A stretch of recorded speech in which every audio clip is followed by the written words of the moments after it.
What's up, guys? I'm Josh and I lift things. I'm here to talk about influencers and how they kill people. This is going to be a very serious video and I'm going to touch on some pretty sensitive topics. If you get upset when you hear about eating disorders, mental illness, suicide, I recommend turning this video off now. This is a topic that means a lot to me. Multiple loved ones of mine suffer from eating disorders. Plenty more suffer from mental illness in general. I've had close friends of mine commit suicide, and me and tons of my friends have suffered from stuff like body dysmorphia. You may have seen my last video, Influencers Suck. Well, this one is 10 times more important. Influencers kill. I'm going to drop some stats on you really quick. Eating disorders affect about 9% of the people worldwide. Roughly 29 million Americans will have an eating disorder throughout their entire life. Contrary to popular belief, only about 6 people who are diagnosed with an eating disorder are considered underweight. EDs have the highest rate of fatality among any of the mental illnesses when not including opioid addiction and overdose. 10,000 deaths happen every single year from EDs. That's one every 52 minutes. Roughly 25% of people with an ED attempt suicide. EDs cost the healthcare system about $65 billion every single year. So why are influencers to blame for this? Well, first, I think it's important to understand a couple different terms. I'm sure you've all heard of anorexia, bulimia, binge eating disorder, but there's another one that's been cropping up along with the rise of social media. It's called orthorexia, and it's not currently in the DSM, which is the diagnostics manual that therapists use to diagnose mental illness. It's pretty much a catch-all term for taking healthy eating or restrictive dieting too far. There's one study that showed that orthorexia happened in 50% of all Instagram users who followed fitness or diet-related content, and it's pretty much a one-way ticket to develop one of the more serious aforementioned disorders. And if it doesn't lead to those, it's a surefire way to get some body dysmorphia or even reverse body dysmorphia. Body dysmorphic disorder is defined as having an unhealthy or obsessive idea or opinion on a flaw of your body. And I say flaw very loosely. This even often leads you to imagining flaws or traits that aren't there in the first place. To make this a bit more easy to empathize with for my community, because most of these guys are gym bros instead of like a teenage girl. How many of your friends that you see as jacked or in really good shape still think that they are the tiny little kid who just started lifting? How many times have you came home with a pump feeling great just for that next day, early morning, bathroom mirror posing session, you end up feeling like shit? This unhealthy relationship with your own body typically comes from one place: insecurity or envy. You see these people online who look the way you want to look. They live the life you want to live. You see these pictures of their posts, and you can only assume that they are better than you because their life seems so much better. But here's the rub. It's all fake. These influencers, or hell, even like the popular kid at your high school, they only post the good. When they post a picture of their physique, it's always with down lighting, with a pump, with the perfect angle, after taking supplements that increase their pump, with a professional photographer, with a professional camera, with Instagram filters, or even full-on Photoshop. Little did you know that weeks before this photo shoot, they spent hard time getting down to single percent body fat. They struggled for weeks with hard dieting and resistance training.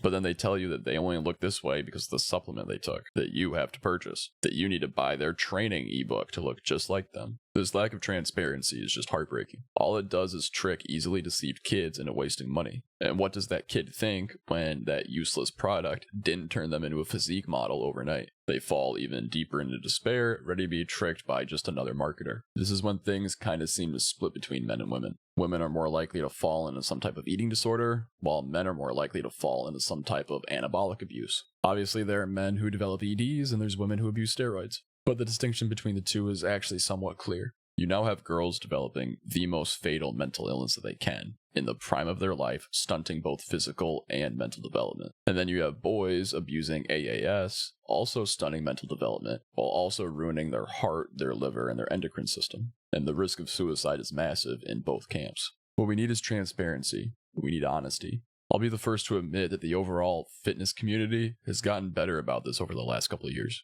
The stigma of stating that you do steroids has dropped significantly.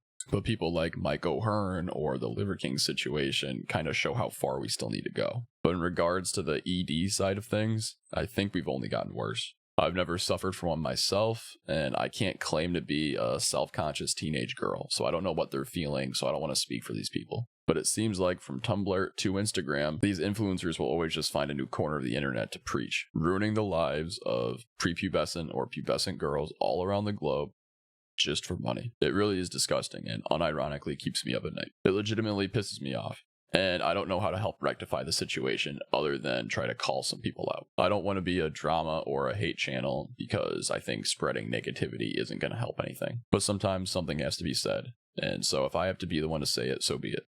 Influencers kill people. You prey on the self-conscious. You make sales by abusing their mental state. You depress people. You make them believe in standards that are not real. You make them hate themselves. They get depression. They get anxiety. They get an eating disorder. They abuse medication. They are ruining their lives, all to try to attain a body like yours that you are being dishonest about. You are genuinely a sack of shit. I really hope that whatever God you believe in punishes you heavily. I didn't think I'd get this upset making this video or writing this script, but yeah, it pisses me off. If you're watching this, do not trust what you see on Instagram, and better yet, uninstall it. If you spend all day doom scrolling through Twitter, uninstall it. Same can be said for Facebook, Reddit, anything. The human brain has not evolved to have all of this constant negative information being sent down it. So just do yourself a favor and stop. These people are just lying to you. They are advertising a body built with cosmetics, editing software, surgeries, anabolics. They try to say that this physique was built with supplement X or exercise Y. And the worst part is they advertise this all to children and they know that they are lying. If you're not happy with your body and you want to make a change, great. Just remember to do it with a healthy relationship with your body in mind. You are allowed to love yourself no matter how you look or no matter what expectations are put on you by others. And this is why influencers kill people. Guys, that's a video. I'm not going to plug anything because I think this video is too important and it could come off as kind of disingenuous. Really, if you made it this far, you probably needed to hear this anyways.